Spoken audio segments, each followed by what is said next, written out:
Doctor Jameel Ahmad, आपसे basically हमने पूछना था कि अभी आपको किस तरह की सिचुएशन लग रही है, आप क्या फोरसी कर रहे हैं happening in the middle east following these attacks? इसको देखना इस तरह चाहिए कि क्या यूनाइटेड स्टेट्स ने जो अचीव करना था कर लिया, और यूनाइटेड स्टेट्स ने क्या अचीव करना था ऑन बिहाफ ऑफ इजराइल करना था। बिकॉज ये तो हमारे सामने स्टेटमेंट्स हैं यूनाइटेड स्टेट्स के, काफी जो लीडरान हैं, अकाबरीन हैं, कि United States is Israel and Israel is United states.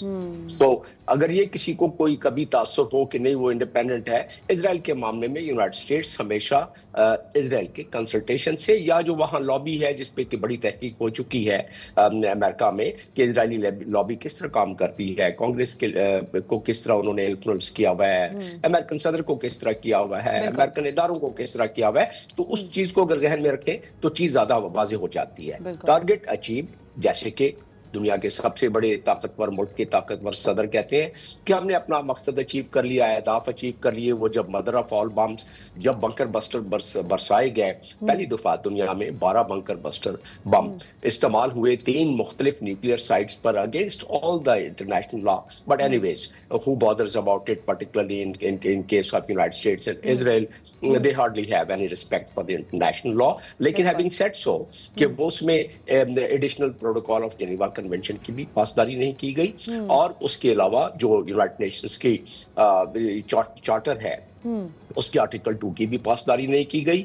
और उसके बाद फिर जब उस पे हमले ईरान पे किए गए उनके न्यूक्लियर फैसिलिटीज पर, और उस तसलसल के साथ किए गए कि इजराइल ने एक तसलसल शुरू किया था, और इजराइल क्योंकि उस बंकर बस्टर्स को न्यूट्रलाइज नहीं कर सकता था, तो टारगेट अचीव। इजराइल का टारगेट ये था कि ईरान को इस हद तक पहुंचा दिया जाए कि आइंदा आने वाले सालों में, आइंदा आने वाले दहाइयों में दोबारा ईरान जो है वो एक खतरा ना बन सके, क्योंकि अब एक दफा नहीं दर्जनों दफा नेतन्याहू कह चुके हैं कि ईरान इज अ थ्रेट, और एग्जिस्टेंशियल थ्रेट। और डोनाल्ड ट्रंप ने भी कह दिया कि Iran has been always raising the slogan the death to America, death to Israel, death to America. So all these things, all these rhetorics have been, we've been hearing about it. All of a sudden, what happened that, you know, they agreed to the ceasefire. At least Donald Trump claims, and we agree, कि उन्होंने ये efforts किए। रात को 4 बजे तक वो अपने ऑफिस में बैठे रहे हैं, और हमारे वक्त के मुताबिक गुज़िश्ता शब नेतन्याहू भी 4 बजे तक ऑफिस में बैठे रहे हैं।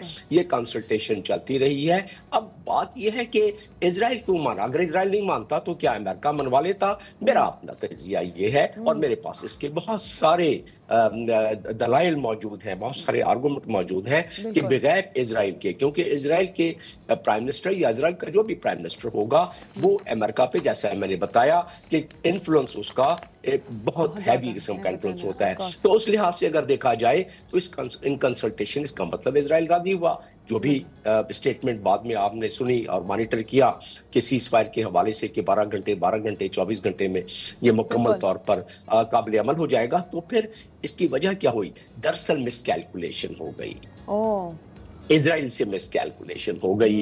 इजराइल नहीं समझता था कि 200 जहाजों के बाद, इतनी बम्बार्डमेंट के बाद, इतने जर्नलों को शहीद करने के बाद, इतने साइंसदानों को, क्योंकि मसाद जो है वहां पेनिट्रेट कर चुकी, और मसाद ने निशाने चुन चुन के बताए, फ्लैट नंबर फलाना 16वीं मंजिल पर, 12वीं मंजिल पर और 8वीं मंजिल पर, और वहां जाके उनको शहीद किया गया। इसका मतलब पेनिट्रेशन तो हुई, जैसे इस्माइल हानिया के हवाले से हुई थी और उनको शहीद किया गया था। जैसे वो हेलीकॉप्टर इन डूबियस सर्कमस्टांसेस ईरान के सदर को मार दिया, इन डूबियस सर्कमस्टांसेस, ग्रे एरिया उसमें बहरहाल है। तो ये तमाम चीजों को अगर देखा जाए, और फिर भी अगर ईरान इतना उनकी नजर में, इजराइल की नजर में, फिर भी ईरान अगर इतने हमले कर सकता है कि जो आग के शोले वहां तल अवीव में और हाइफा में, कभी इजरायली कौम ने इस चीज को विटनेस किया था? नहीं। इजरायली कौम तो समझती थी कि कोई कभी आज तक हमला अनटचेबल है, आज तक किसी ने हमला किया ही नहीं आज तक उन पर। तो ईरान को तो हमने इतना न्यूट्रलाइज कर दिया, 200 जहाज भेज के हमने कारपेट बॉम्बिंग कर दी जहां जहां हम करना चाहते थे। उसके बाद तो उनके पहले दिन क्या हुआ جب 200 بامبرز کے ساتھ انہوں نے نیوٹرلائز کیے 70 ایئر ڈیفنس بیٹریز کو پہلے دن نیوٹرلائز کر دیا، تباہ کر دیا۔ انہوں نے سمجھا کہ ہم نے کافی اتنی تباہی لے کے آئے ہیں، اب ایران کیسے سر اٹھا سکتا ہے؟